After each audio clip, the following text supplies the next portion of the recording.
I'm afraid there's no point in our hoping that things are going to return to normal. They aren't. Our enemies have made their move, and the war that they've started isn't going to be over in weeks or months. And make no mistake, we're in a war. My apologies if this sounds depressing, but I can't see any point in pretending that things are all going to be hunky-dory in a matter of weeks. Only if we accept that this is a war will we be prepared and able to defend ourselves and to defeat the enemy. Government ministers will offer promises and assurances, but it will all be fake, part of the misinformation they've been feeding us, part of the psychological operation to unsettle us with promises and disappointments. We are living in the worst of times. It's always difficult to say that, of course. What about the First World War, or the Second World War, or the 100 Years' War, or the American Revolution, the American Civil War, or the Plague? All terrible times. But there's something especially strange about these times. Usually, when there's a war or a major conflict, we know the identity of our enemy. We have leaders we can trust. Well, trust a little anyway. But this time, it's different. Our leaders, globally, nationally, and locally, are our enemy.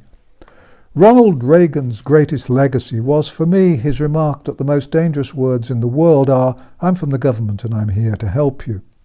That has now matured into, "I'm from the government and I'm here to make your life miserable and, if possible, to kill you." Governments all over the world have been bought and are now controlled by global organizations such as the United Nations, the World Health Organization, and the Bill and Melinda Gates Foundation. They want to take from us everything we value and to turn us into slaves. In previous conflicts, we could count on the military to protect us. Not now. Today, the military are also the enemy. Under orders from governments which have betrayed the people, their job is to suppress the truth, to protect the lies.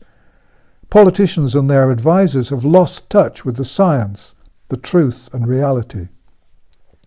And sadly, we cannot rely on the media to expose dishonesty, oppression and injustice. Today, the mainstream media is siding with our oppressors. They're promoting dishonesty and endorsing injustice, and they've encouraged millions to become mortally afraid of death.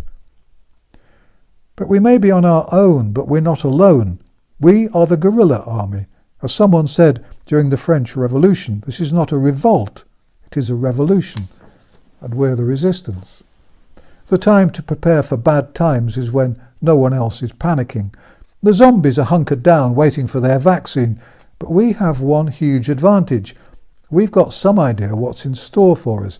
Nothing is ever going to be as it was. For the time being, the men and women in black hats, the bad guys, have taken over. So how can we prepare? First, if at all possible, you should try to move out of a town or a city. The Agenda 21 plan is for us all to live in what they call smart cities. They want us all corralled in apartment blocks because then we're easier to control. In their ideal world, we'll all live in flats no more than a mile away from where we work. Our groceries and other purchases will be delivered, and we'll spend our evenings shopping, playing games and watching television programs on the internet. You may not earn as much if you move out of the city and change your job, but your living expenses will be lower, especially if you work at home and don't have to spend a fortune travelling to work, buying smart work clothes and purchasing expensive lunches and coffee. The air you breathe will be cleaner, and you'll probably be able to grow some of your own vegetables. Try to become as self-sufficient as you can. The TV series The Good Life is now more of a how-to documentary than a comedy series. Should you move to another country? Until the dust settles, it's difficult to know. One certainty is that the UK and America will be the worst affected by the lying, the manufactured chaos, and the lethal policies of corrupt administrations. I wouldn't want to live in France either. France has been a cauldron of dissatisfaction and unwound racial conflict for years, and Macron, vain even for a politician, has made things infinitely more dangerous.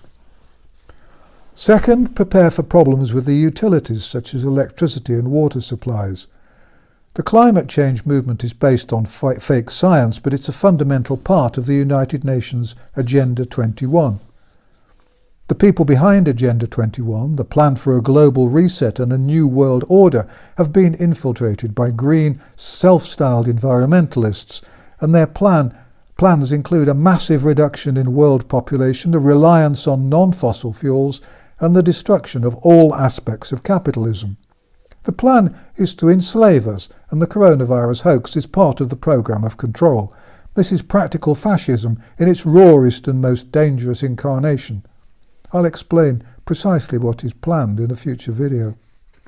There are probably going to be electricity outages in the coming years, but there are many things you can do to prepare yourself. You can buy batteries, usually sold for campers, which hold a good chunk of electricity and which can be charged from the mains when it's working, or from a portable solar panel. You should obviously keep good torches and a supply of batteries. A camping stove and a supply of cartridges will mean that you're independent of the mains supplies for cooking.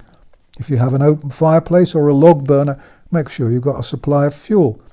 I realise I'm beginning to sound like one of those redneck survivalists who lives in the wild and gets sneered at a good deal. But I don't care. I've been sneered at for decades, and I've been right more often than any of the people doing the sneering. So Yabu sucks to them. Our utility supplies are more fragile today than they've been for decades. This is partly due to neglect, of course, but it's also a consequence of the chaos and damage by the deliberately engineered coronavirus crime. And if you don't think the whole coronavirus crime was deliberately engineered, then I'm afraid you haven't been paying attention. And you must write out 200 times Bill Gates is the most dangerous person on the planet. To protect yourself from water supplies, I suggest that you lay in a supply of bottled water. Keep it out of the direct sunlight.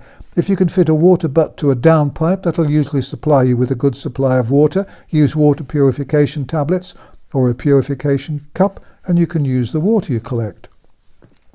I've previously suggested that you should lay in a supply of long-dated food, rice, pasta, and tinned vegetables, for example.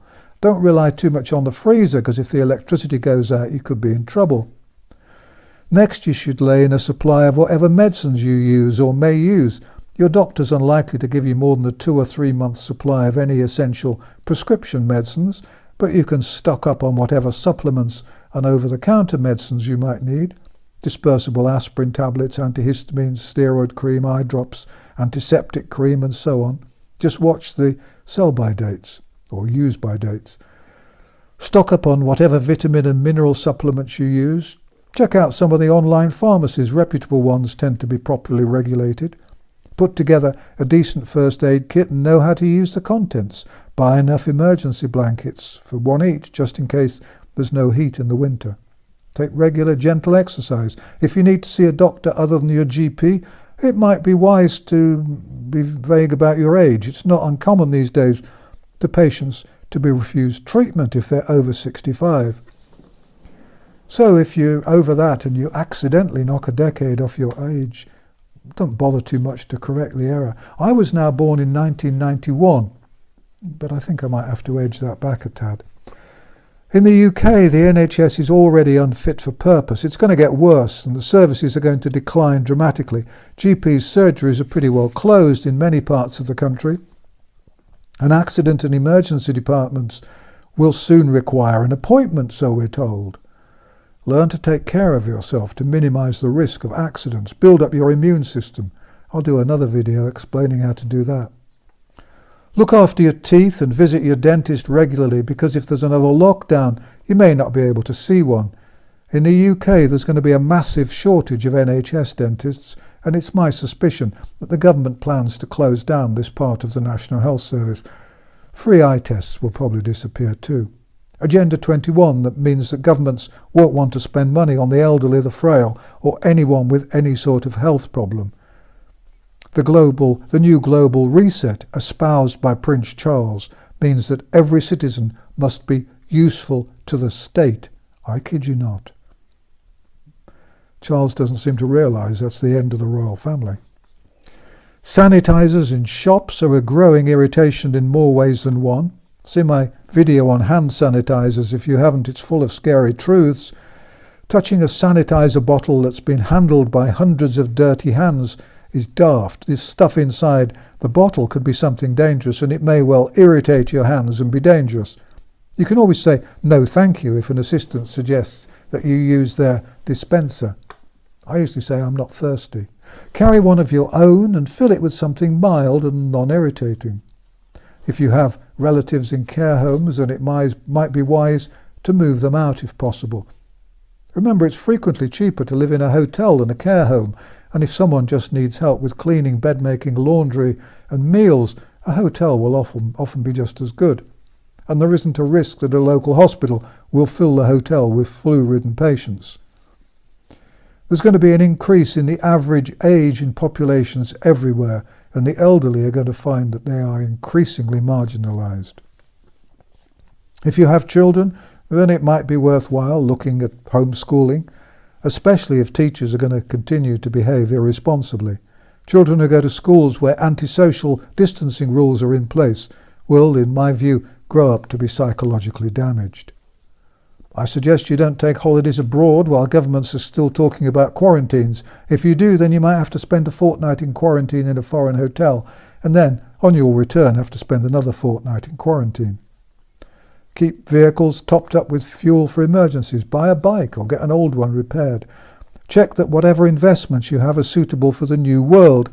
Be prepared for banks and even building societies to introduce negative interest accounts. The commercial world is going to change dramatically. The United Nations plan for the new world, which governments everywhere have bought, involves the closure of small businesses. So if you think you could be vulnerable, increase your savings. Don't take on new debts that you aren't certain you'll be able to service. Unemployment is going to be high and stay high for a long, long time. Many people who've spent years acquiring skills and training will find that they have to find new skills. Computers and robots are going to take over many jobs a lot sooner than most people realise. Try to avoid the mass market media as much as you can. Most of it is biased, misleadingly prejudicial, hypocritical and downright dangerous. In my view, the BBC is the most treacherous organisation on earth. Lord Haw would work for it today, and Goebbels would have been proud of it. Find local people who think as you do. Make plans to stand for your local council when, or perhaps if, the ban on elections is ever lifted. We have to take back control of our country, and starting locally is the best way. We have to fight the sense of depression that has been deliberately created so that we remain strong enough to continue fighting the enemy. This is going to be a long war. May our gods go with us in these dark and difficult times. Thank you for watching An Old Man in a Chair, and thank you for all your support and encouragement. Please copy and share the videos. Let's spread the truth. If you'd like to put on a translation, that would be great.